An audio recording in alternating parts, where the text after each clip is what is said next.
This is my 13-year-old Mac Mini from mid-2011. I bought it on eBay for $60 because I wanted to see how far I can push a machine this old and still get acceptable results in today's standards.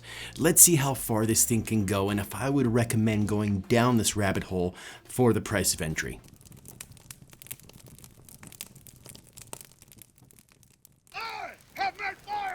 If this project taught me one thing, it's how absolutely frustrating it is to work on Apple products in general. I came into this thinking, hey, I can build a PC from scratch, why not work on this? Well, my confidence was quickly humbled when I started to get my hands dirty. I don't care how many PCs anyone has built, nothing will prepare you for this. Let's go ahead and rewind just a bit and talk about what inspired this project. I wanted a compact machine that could quietly hum along in the background of my life like a trusty little workhorse. It needed enough grunt to handle my, resource acquisition setup, nothing too demanding, just the brains of the operation. Low power consumption was a must, and I wanted something small to fit in my new desk vibe. Sure, a mini PC might have been the smarter call in retrospect, but I got this wild idea, why not repurpose an older Mac for the job? That's when I snagged this 2011 Mac Mini on eBay for a steal, $60. It came with a 2.5 gigahertz dual-core Intel i5, 4 gigs of RAM, and a 500 gigabyte mechanical hard drive. Back in mid-2011, those specs were solid, but by today's standards, I had a feeling it might not quite keep up. So I dove in head first, cracking open the Mac Mini with my trusty toolkit and a magnetic pad to keep track of all those tiny screws Apple loves to torment us with. Why do they need like 1,000 different sizes in one build? That's insane. I followed a teardown video I stumbled across online, links in the description for all of you, and honestly, it wasn't a terrible process. That is until I channeled my inner caveman strength and snapped an IR cable with a bit too much enthusiasm. That little mishap sent me back to eBay for a used replacement, costing me an extra $20, but it got the job done. From there, I upgraded the RAM to 16 gigabytes.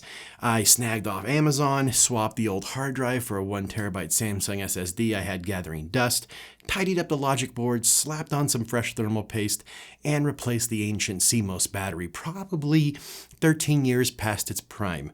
The processor and graphics were the only bottlenecks I couldn't touch, but there wasn't much I could do about that. All in all, it wasn't a bad teardown. If you've tinkered with computers before, you'll probably be okay. The real trouble started with the operating system. I didn't think to clone the original drive before tossing it. You stupid idiot! And that oversight turned into a nightmare that griefed me for days. It was the bane of my existence until I finally sorted it out. I hardwired this thing into my network to skip the Wi-Fi hassle and tried firing it up through internet recovery. For whatever reason, this stubborn little Mac Mini mother lover refused to pull down and install Lion from the web. Yep, that ancient operating system Apple insists it's his birthright. After days of wrestling with it, I gave up on that route and made a bootable USB drive with Lion instead, since it flat out rejected anything newer. I crafted the USB on my PC, which was kind of a neat trick. I'll toss the video links I followed in the description below. Honestly, if it weren't for those guides, guys, this thing would have been thrown in the trash by now. Lion finally installed, but it was borderline useless. If you need a word processor, you're fine. Anything else, forget it. Nothing modern was supported. Web browsing was a no-go, so I bumped it up to High Sierra. Same deal, still too outdated. Then I tried Catalina with some random patcher. Better, but most apps still wouldn't play nice. At that point, I asked myself, how much do I really care about this $60 thing?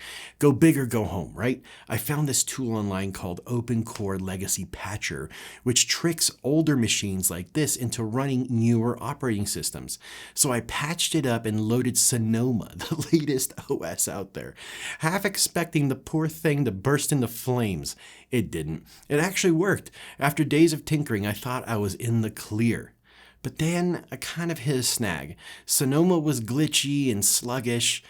Not surprising, right? Since it wasn't built for this hardware. So I scrapped Apple's OS entirely and pivoted to Kubuntu, a slick Linux setup. It runs smooth as butter. It's not a powerhouse. Don't expect it to handle video editing or anything heavy, but for lightweight tasks like managing files and casual resource gathering, it's spot on. I paired it with a VPN for good measure, and boom, I was set happily ever after at last. I knew Apple had some questionable strategies, but the planned obsolescence that I experienced from this project couldn't have been more shoved in my face. Planned obsolescence is a business strategy that involves making products that are designed to become obsolete before their natural lifespan ends, forcing consumers to buy new products. In this case, Apple continued to develop operating systems for their computers that are incompatible with older Macs like this one, and the operating systems available for these computers are literally unusable. Thanks to the Open Core Legacy patcher, I was able to prove my point that these older machines deserve to be supported by Apple. It just blows my mind that you can take an old Dell from the same period, upgrade it just like I did this one, and voila! Windows 10 or 11 is ready to go on these machines. That's not what Apple wants though, is it?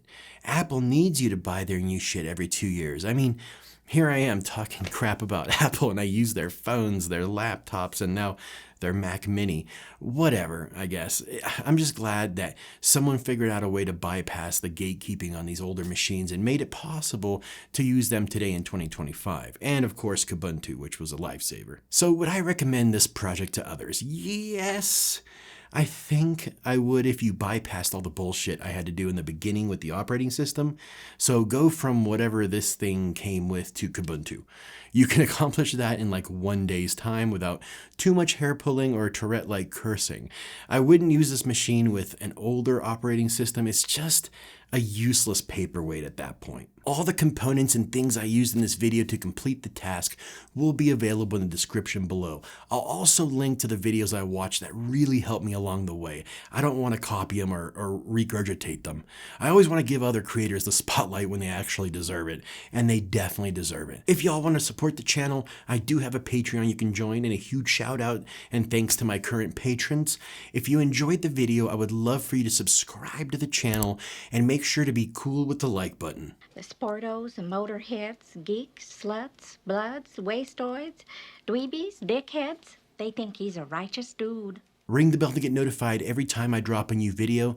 Thanks for watching, guys. Take care.